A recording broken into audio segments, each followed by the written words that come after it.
This is the result of our beautiful tall cake. I hope you all like it. I hope you like the result. I like what I see anyways. Whoa, guess what guys? This cake is 16 inches tall. And that's it right there. I'm going to be teaching you today how I'm going to be decorating this cake from the scratch, from the layering to the trimming to the crumb coating to the final coating and to the final decoration. It's going to be a very interesting class, and you all want to stay close for you to learn the little tips and tricks I'm going to be adding here and there during the course of the class.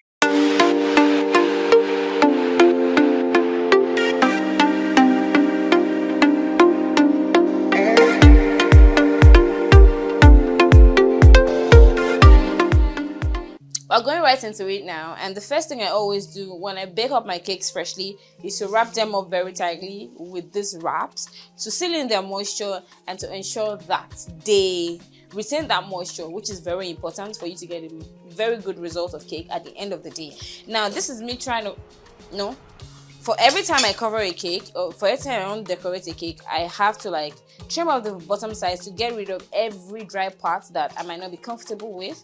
So I just literally like scrape off. I don't cut a whole chunk out. This is just to level it out to make sure that the layers are as leveled as possible. Okay, so this is the first layer here. This cake is basically comprised of chocolate cake and vanilla buttermilk cake. I have both of these recipes already uploaded in my channel, so you all want to go there and watch for you to want to learn how to make it.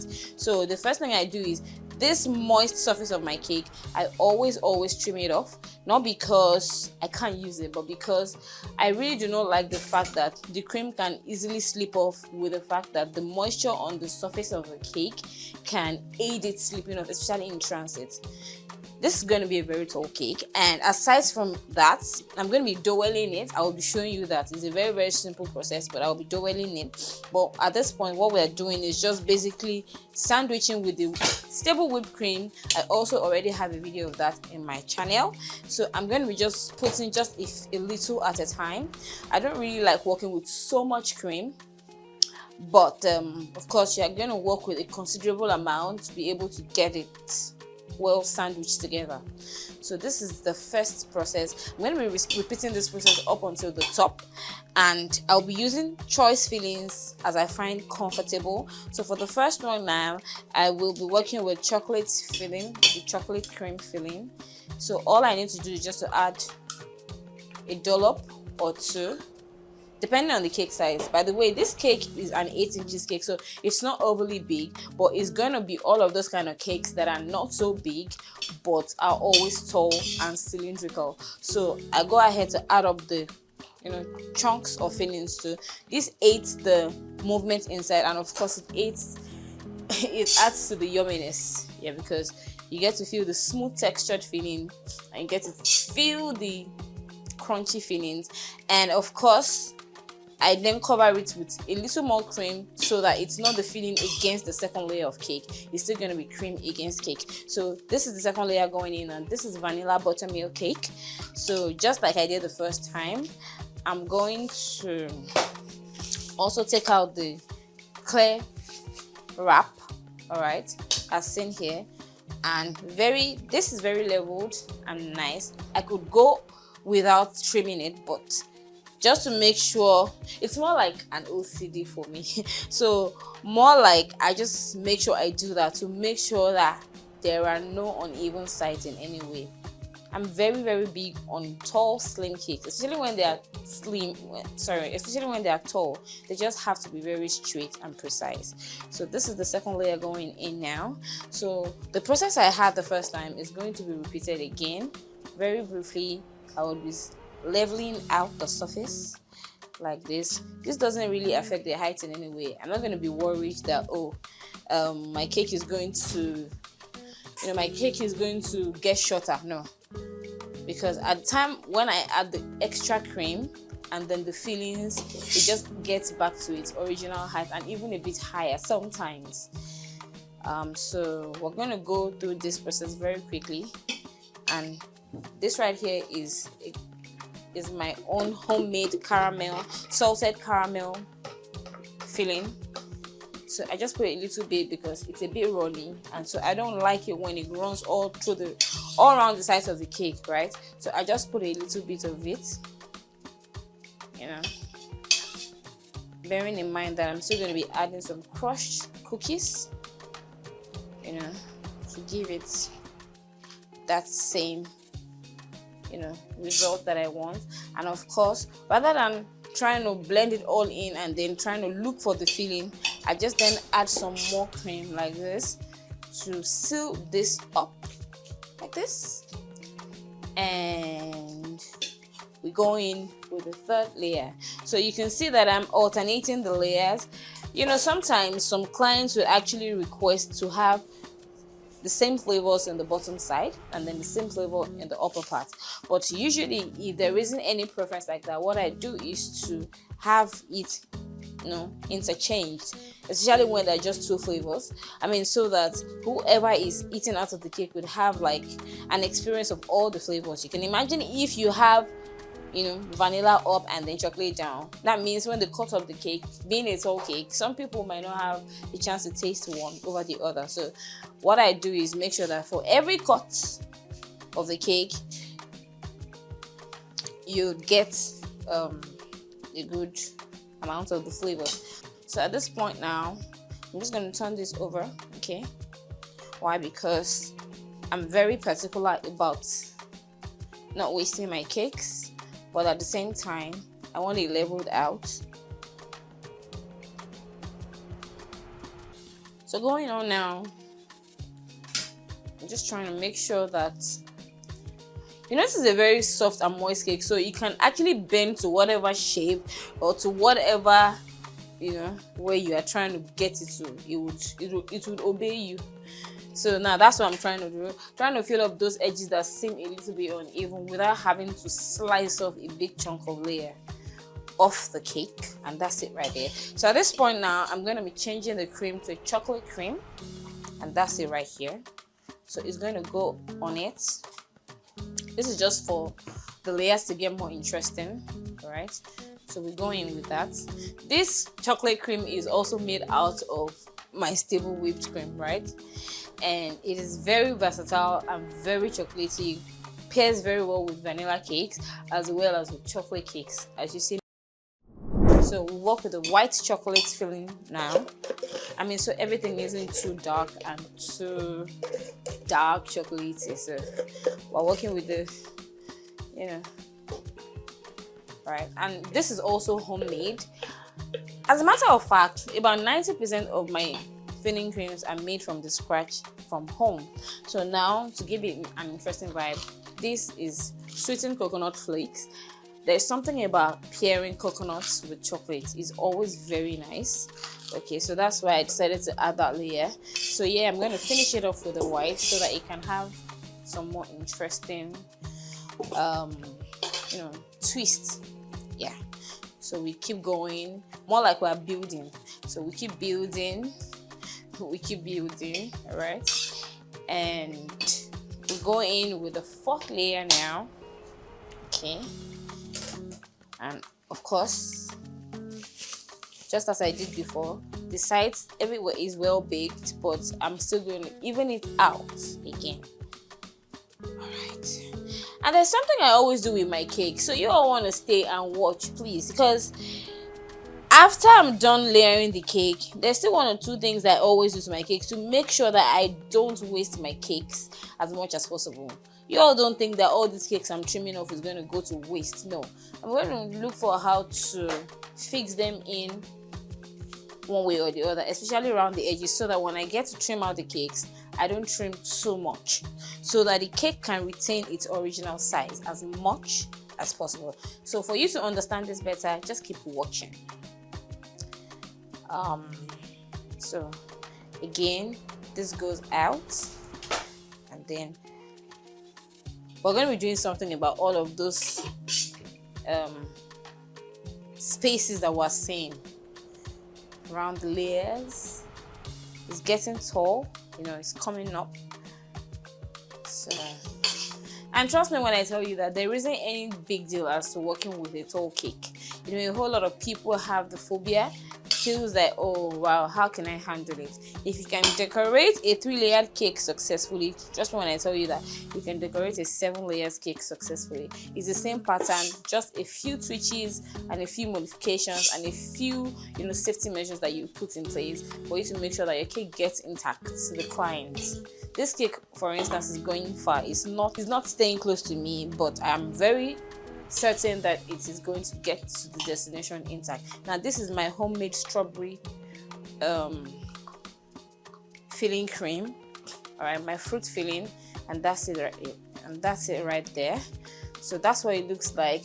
And then I'll just go ahead, of course, to add some crushed cookies also. You know, you all will notice that for every layer I always add the smooth and the textured. So when they cut through the cake, you can imagine the kind of experience that will be going on. Alright, so it's just premium or nothing. I hope you all are following. We're almost done with this stage. But in decorating a cake, do you all know that the most important thing is to, or rather, the most important thing to get right is your layering. I mean, your stacking basically. You have to get it right. As I was saying, you all need to know that when you're working on a cake, the most important aspect of your decoration is not the final decoration. In fact, as a matter of fact, there are a lot of times that I've decorated cakes, even tall cakes, as quick as 10 minutes. Why? Because once you get the structure right, you know, the rest is actually like a walkover. Okay, so if you don't get the structure right, you all don't want to turn out with a beautiful cake that wouldn't be able to move 1 mile, and then you already have your heart in your mouth, scared that it's going to break into pieces. So at this point now, this is going to be the last layer on the cake now, and this is where it gets interesting. So before I go ahead to trim the cake, you all can see that there are a whole lot of spaces then. The reason why I left this is because, number one, I am not the kind of person that really likes to pipe the edges of my cake. You know, there's a decorating style like that, but I don't like to use that because I just feel like it gives the cake too much cream, and then you don't get to appreciate the beauty of the cake, you know, when you're cutting it and you have all cream and everything. So I devised my own method, you know, what I found comfortable, and it has worked for me over the years. What I just do is just to basically take out from the ones that trimmed out. After all, there are no cakes that are bad, they're coming out from the actual cake, right? So what I do is just to now fill up every space in between the lines with the cakes, just like this. You don't make it higher than the level it is, okay? You just try to like insert it in like this, see? And then just like magic, it just keeps taking shape. So you finish with the first layer, you keep going. And the reason why I do this before trimming the cake is basically because I want a situation whereby whatever excess is hanging out after all of the panel beating and surgery, literally, I will just trim everything off once and for all. So it doesn't mean that I will trim and then start filling and then trim again. You get to start reducing your cake size too much. So I'll try to be fast with this. See here too. So at this point, it doesn't really matter what flavor goes into this point. At the end of the day, don't forget that it's going to be cut up and it's going to have all the same taste and the same vibe at the end of the day. Okay, so I hope you all understand, man. This makes sense. And then there's a way this makes me feel like, oh, I'm not wasting my cakes after all, because there's this perception generally on when you trim off cakes, you know, some people are of the opinion that you're wasting cakes, so they'd rather have uneven sides rather than to trim the cake. But I don't believe in that school of thought, because I just feel like the cake just has to look very appealing to the eyesight before you even taste it, right? So if you have your cakes looking very crooked by the sides, I personally am not the kind of person that would appreciate that kind of result, you know, if it was handed to me as a gift or anything. So I'd like to put myself in the position, or in the, you know, in the position of the client, and ask myself, if I deliver this cake to myself, would I like it? So if I'm not sure I would like it, I wouldn't go ahead to just cut corners and just decide that I'm not going to be trimming because I don't want to waste my cake. So now, if you're talking about wasting cakes, you can see that whatever it is I trimmed out from the layering has been added back into the layers, right? So in doing that, I have everything intact, only not by the sides of the cake, but it's all in the cake. Do you understand? Yeah, so this is the point where it gets interesting. Before you start trimming this cake, this is a very tall cake, you have to dowel it. If this cake was about 7 layers, I would have taught you guys how to do the double barrel style of stacking up the cakes, but it's not significant here because the layers are tall, but they are not enough numbers to do the double barrel style. Okay, so what I'm going to just do is just to fix this in place. I'm going to be using 2 of this. All right, see, for you all to see this is about 15 inches high and it's going all right, and I'm not going to be breaking it into 2. So I'm just going to go in through the center, and the reason why it's going in through the center is in case you have a situation whereby you slip off, or maybe you enter into a bumpy road or something. Even if it's going to slip off, it's not going to fall out totally. Those sticks will hold it in place. So I'll use this third one to just push this in, and that single step or that single act of mine is actually going to make the cake hold up. You can see it can't come out. And the fact that it's going to be a whipped cream cake is going to help it because I'm going to be chilling it after the first coating and popping it into the freezer, not fridge, into the freezer for at least 1 hour. I mean, that one allows all of the crumbs to absorb in and to make sure that the first coating is well binded on the body before I go ahead to add the second coating. For this kind of cake, I cannot just go ahead to just slap on the cream for the second and the first and second coating at the same time. I can't do that because if I end up doing that, I don't feel like I'm going to end up with a cake that will be as flawless as I would want it to be when it's over, when I'm done. Okay, so this is my style of trimming cakes, especially when it's a whipped cream cake. Don't forget that for this kind of cake, this is an 8 inches cake and I'm using a 12 inches board size to work in it. That's because it is tall, you can't use a cake board that is too small because of gravity purposes, so that when you're carrying it, you can handle it better. Because the bigger the board, right, the more the cake will sit properly, and of course to give room for other decorations that's going to be going into the cake or on the body of the cake as time goes on. Okay, so just make sure that when you are trimming like this, hold the sides like this so you don't get, this helps you to control what you are trimming out. See, so you go, it depends on how long you've been trimming cakes. I can do this very fast, but for the purpose of teaching, I have to go slowly and carefully so that you all can get what I'm saying. All right, so I make sure that I go in a single sweep at a time, just like this, and make sure that the knife is not, poking into the bottom side and then leaving here unattended, so that I don't end up with a cake with a funny shape. Because once you make the mistake of having a cake of that funny shape, the only option is for you to now retrim the cake again, and then that's what happens when you get an overly small cake. So you can't just go very hurriedly and then you go. No, you have to go very carefully. And note that these are very soft cake layers. I'm sure from the video you all can tell that the chocolate cake is actually very soft, so you don't want to poke it too much and you don't want to cut it too aggressively or too fast. I mean, so that you don't have to go over it again, and so that your worst fear, right, of wasting cake wouldn't happen eventually. Because if at the end of the day you don't get it right, you have to go again. I mean, and then your cake is going to end up being a 6 or a 7, and that might not just be what you want. I hope you all understand what I'm saying. I'm just trying to hold up this conversation so that you all can watch carefully how I do it. I'm not even done trimming, but you all can see that this actually looks way better than this. Do you all agree with me? Like, this side that I have trimmed looks a lot better than this side that I haven't trimmed. That is the beauty of trimming, all right?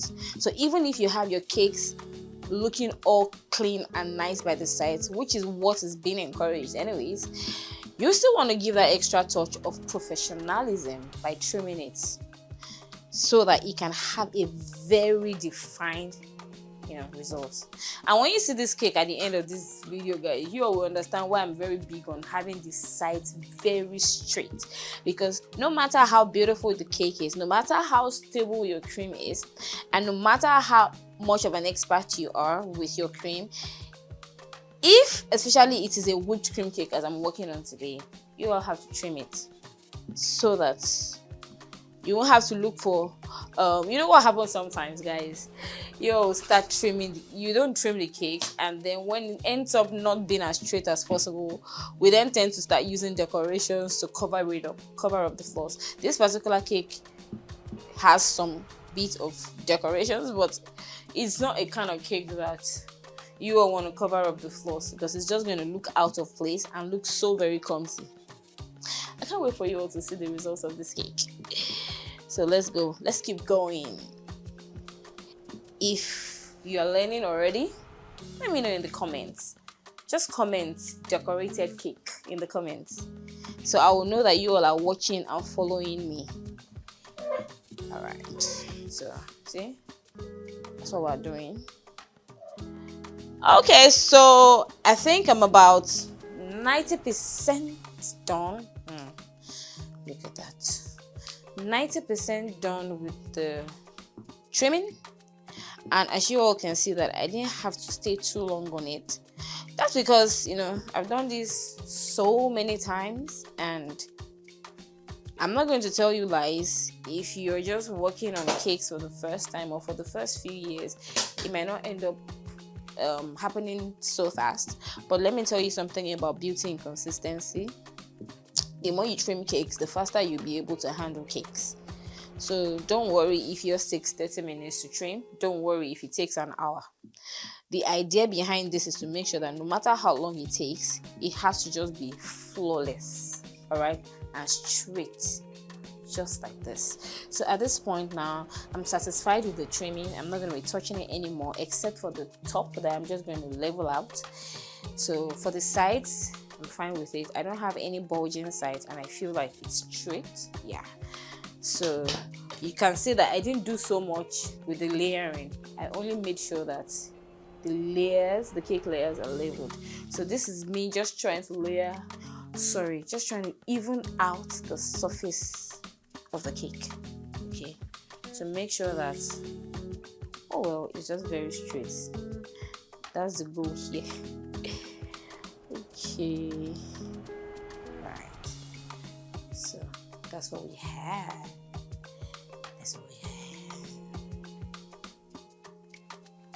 I trust you all like what you see. So this is it right here. I'm not doing anything again. The only thing I'm going to be doing now is to just clean the board, right? Clean the board, take out this excess crumbs everywhere, try and trim it out, and I'll show you how I'm going to crumb coat it very lightly. I'm not going to be crumb coating very heavily on this cake, despite the fact that it's a tall cake, and that's because I don't want the chill time in the freezer to take too long, because the more cream you slap on the body for the crumb coating, the longer chill time you're going to need, so that it can get dry to a point before you work the second coating around it. So I'm just going to be doing something like a rough coating, rather. It's going to be smooth, but it's going to be very minimal around the body of the cake. So that the cold temperature of the freezer can penetrate very quickly into the body of the cake, and then I can get on with it very fast. But note that at least I'm going to be chilling this for at least an hour, at least, because it's all cake. If it's a shorter cake, I can as well just chill for 15-20 minutes, but for a tall cake, I'm going to be chilling for at least 1 hour, because the longer it stays in the freezer, the more it will hold up together. So that's it for the trimming. I hope you all learned something. So we go on now with the crumb coating. So now I just go from the top. All right, all I just do is hold it. Don't forget to always hold it, because remember, it's not been chilled yet. This cake was brought straight out from the freezer before I worked on it. I personally cannot even work with a cake that is just freshly baked right now on its whole cake, and that's just me being realistic. And that's because it's not matured yet. The cold temperature that's trapped in the cake that would help me to trim it better isn't even there yet. So if you want a quick cake, I cannot come through with a quick cake with a a freshly baked cake that will be tall like this, the best I can do is, if I already have a cake, I can now work on it. All right, does that make sense? Yes. Okay, so now we're working with the sides now. So you see, for this kind of cake, right, it's always advisable if you own an offset spatula. Okay, an offset spatula, let me show you what it looks like. I don't know if I have it very close. Okay, so this is what an offset spatula looks like. It has an offset, like it's not all straight. And for a tall cake like this, it's always advisable to have it on hand. That's because when it gets to a particular level, you know, your actual palette knife, being this, would be poking around the sides of the cake.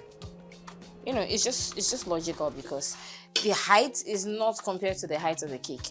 So at this point, this is where this comes in handy. So for everywhere that it gets to, this offset stops it here, and then it doesn't have to, you know, get messy or poke the sides of the cake. See, something like this.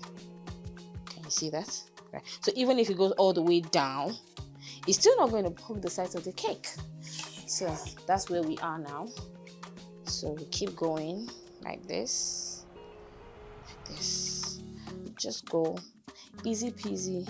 Just make sure you are very careful, you have your steady hands, and make sure that you're just patient, because when you get this point of the cake decorating right, trust me when I tell you that you are almost 99% sure that your cake will get in to the destination intact, except of course there's, you know, a situation with rough or careless driving, which might not be avoidable sometimes. But even if it's not avoidable, make sure you do your own part, you play your part by making sure that, I mean, even if the cake has any kind of accident, they shouldn't see that the cake is flying all over the place. I mean, let it fall in a hole so that it's known that you did your own due diligence and you just didn't hand the cake, you know, to the client carelessly. All right, so what I'm just going to do now is to fill up some parts that feel like they're a bit not well covered, like this.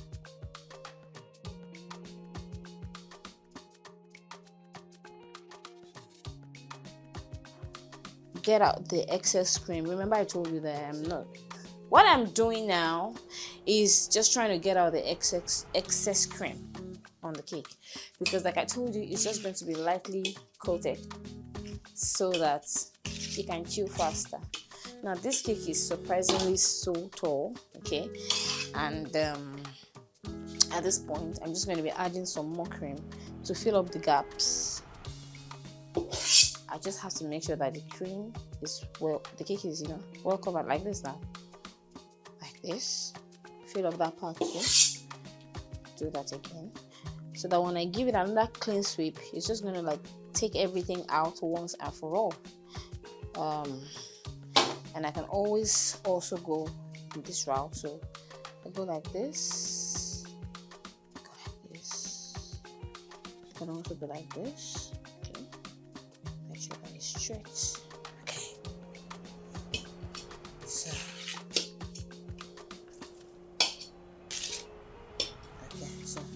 at this point, I'm going to be just cleaning out the sides with a spatula like this. See that? Okay, so it is at this point that I always look for the front part of my cake. This is a clean napkin anyways. This is the cream that just stained it, so it's very clean. So this is me taking out the excess on the top. Excess on the top. This right here is the stamp that I always add to the front part of the cake board to help me to be guided, all right, when I'm working, not to get carried away, so that I know that whatever focus or whatever flaws that might be on the cake wouldn't have any business showing here. All right, you get, that's it. So that's it. So this is going right into the freezer now. I'm still trying to scrape it off a little bit more because I'm trying to reduce the cream on the body. All right, and I'm literally done. Just going to be cleaning the board, popping this into the freezer, and then I'll be back when it's well chilled to finish it up very nicely. Yeah.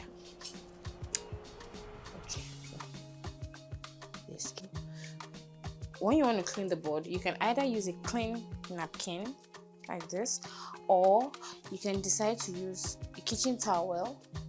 Just make sure whatever you're using is clean. You can even use food grade wipes. Just make sure that whatever it is you're using is clean. Basically, nothing too serious. Clean off anything extra like this. I can still see some extras. See, I still have some, so keep taking it out. Okay, I think feels like I'm satisfied with it now. This is one of the feeling creeping out. Okay, all right. Do you all like what you see already? Because I already like what I see by myself. So now it's time to take it to the freezer, and then we'll continue.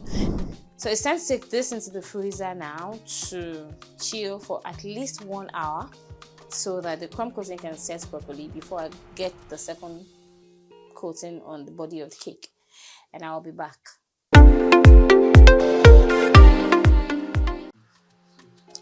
Okay, so I've started work already. It's been over an hour, and now I'm giving it the second covering. Fact that it looks like this.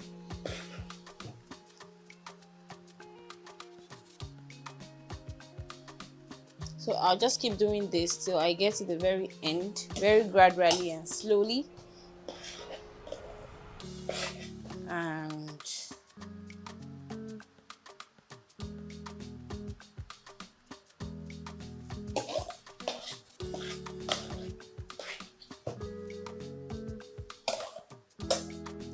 changing to the offset now because of my angles. So still spreading. So once I'm done,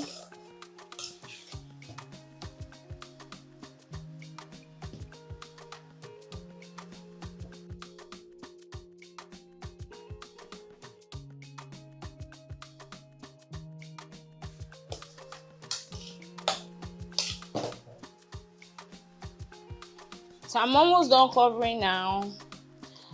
Just trying to add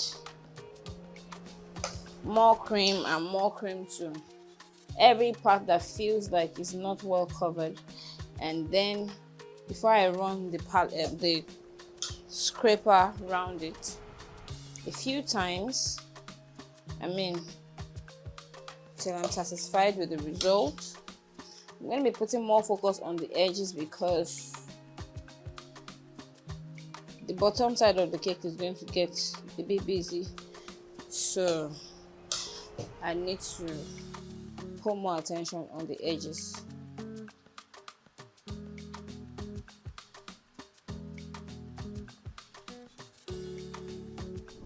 So at this point, I'm going to try and run it around the sides using my scraper to achieve smooth sides as much as possible. So I keep going this pattern. So I'll just scrape out that excess I have here so that it doesn't transfer back to the cake when I put the palette, the scraper back. So whatever spaces or gaps I have, I'll just fill them up as much as I can before I run it over again. Something like this.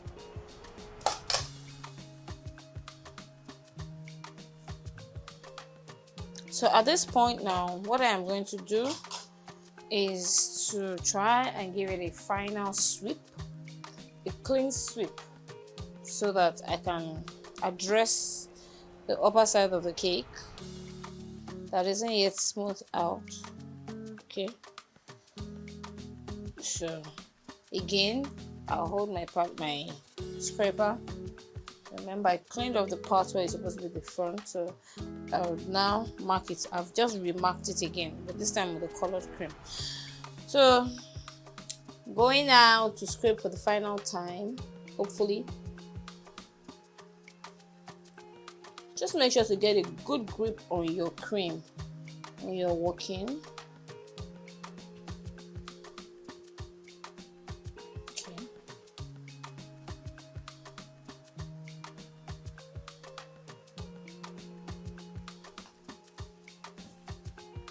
So now I'm trying to even out the edges with a singular swivel sweep inside like this. So for every sweep, all I need to do is clean off the cream.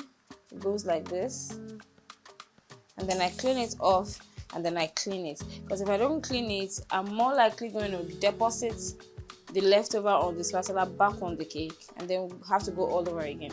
So this is me doing that. This particular design isn't a design that came with sharp edges, and so I'm also not very big on the edges of this design. So I'm just going to keep going. There's going to be one more single sweep of the cake. This is what happens when your cake is so tall, almost taller than all the scrapers that you have in your bakery. Just trying to improvise here. This cake is super tall, so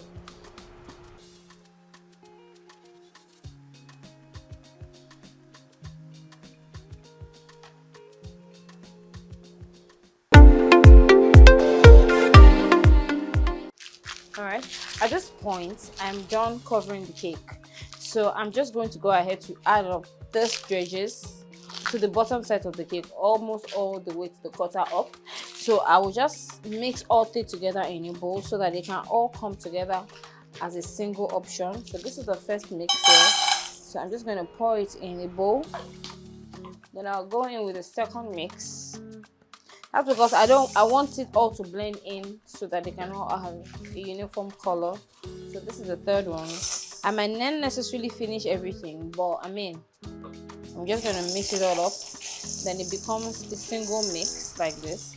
So what I'll now go ahead to do is to start off with the little ones and just keep pouring. For every flying dredges, I can salvage some. That's the thing about this kind of design.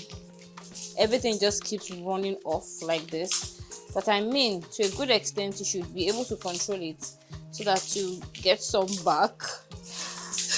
So that's what we have. We just start gradually. Keep doing this. Alright. Then add up the bigger ones. Let them stay. And then just add. Just keep going. Just keep going. Just keep going. Okay. So whatever excess is left, you will just, pour it right back in. Now my bakery floor is filled with dredges. But you all get what I'm trying to teach, right? So we're just going to keep going like this. So at some point, I'm just going to press it in myself like this so that I can at least control what is coming off like this. So now I'm just going to get off the excess. That's why the tray is very useful. So I can at least salvage the ones that are hanging on the board. Okay, so at this point now, I'm going to be packing the top with this shade of pink whipped cream. I will be using my 1M Wilton star tip. Alright, this particular nozzle is for piping stars, raised stars, open stars, or closed stars. So this is the 1M star tip that I will be using. So all I'll just do is to simply load the piping bag with the whipped cream, just like this, and press it out. Make sure that when you are loading your piping bag with cream, don't put too much at a time, because if you put too much at a time, it's going to get very difficult for you to handle it, and you want to get good grip, or you want to have good control of your nozzle so that you can pipe properly. So even if you have any extra or excess, it's better you actually get it out and work with just a little at a time. Once the cream is exhausted, you can easily get more. but you don't have to overfill your piping bag. So I look at the front now. This is where it comes in handy. Remember, I picked a front. Let me just remark it to be sure that they're on track. So I know that whatever I'm doing cannot stop here. So I'm just going to go all the way around like this. So I'll always start at the back and end at the back. So this is how you gain control of your piping bag with your tip, and then just press it on the top of it. That is the design we had here. There are different patterns that you can pipe with this kind of design, but this is what I'm going with today. So you just simply go in gentle swirls and then let it have like a pointed edge, and then you repeat this process all through till you get to the end like this. Just make sure that as much as possible it all ends on the same level so that it can be defined, uniform, and look nicely done like that, right? Okay, so we keep going the same pattern, and make sure to keep your hands straight and steady so it doesn't look bent or slopey at any point. It's just supposed to have like a single defined sweep up, something like this. So like I said earlier, I exhausted the cream already, so all I need to do is just to add more to complete the process, rather than overfill my piping bag. And then sometimes the piping bag would even burst open if you overfill it, because these are disposable wilting piping bags. There are easier ways to fill the cream. You can easily place this on the table and use your scraper to push it all in, but I'm just used to going this way. So you press out the leftover before you continue piping so that the air trapped in will come out like it did now. You hear like a little pop, and so we're going more. And when you are piping your cake borders, always try to avoid the edges so that it doesn't fall out at any point. So you give it about like half of an inch for every time. You can see it's not directly close to the edge of my cake. So that's what I'm doing. Just doing the same thing till I get to the back. It's almost exhausted again. But then, yeah, almost done. So I will take out some to make it easier. This is going to be the final one.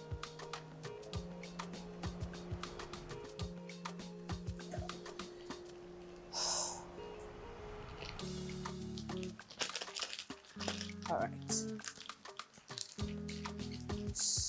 And then I'll just fill up the remaining part that needs to be filled up like this, and then just one last one to go like this, and that's what we have. Okay, so at this point we're going to get a few from the leftover that fell out and add to the top. So it just goes like this, just for that extra touch, so the top doesn't look left behind.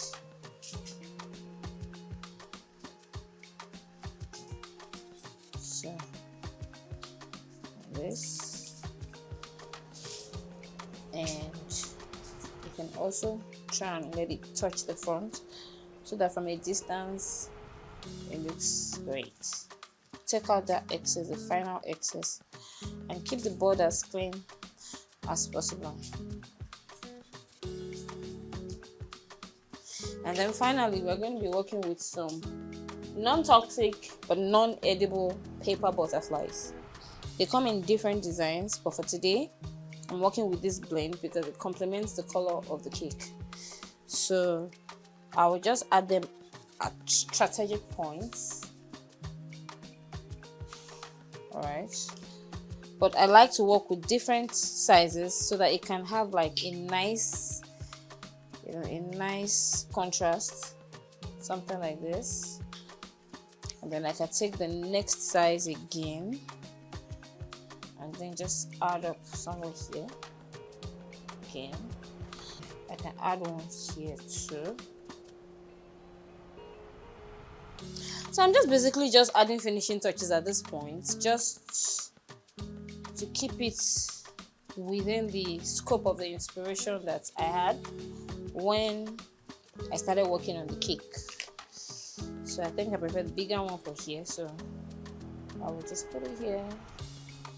Probably put a bigger, smaller one here, like this. Oops, I think I caused a dent there. So okay, we have about 1 or 2 more to go, and that'll be it for the cake. And the last but not the least, guys, let's look for a way to put this one.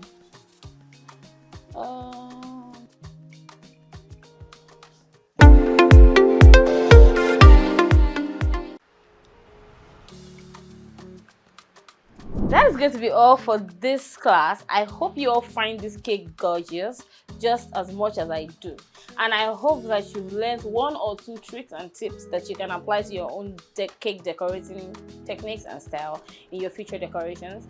Stay close, guys, and don't forget to hit that subscribe button if you already haven't done that, and turn on your notifications so that you can always get updates, quick updates, whenever I drop content such as this. And one more thing, if you'd like me to have other contents like this, let me also know in the comment section, and drop topics that you want me to treat. I will definitely do that at the earliest convenience. Till next time, I remain your favorite baker girl. See you in my next video. Bye.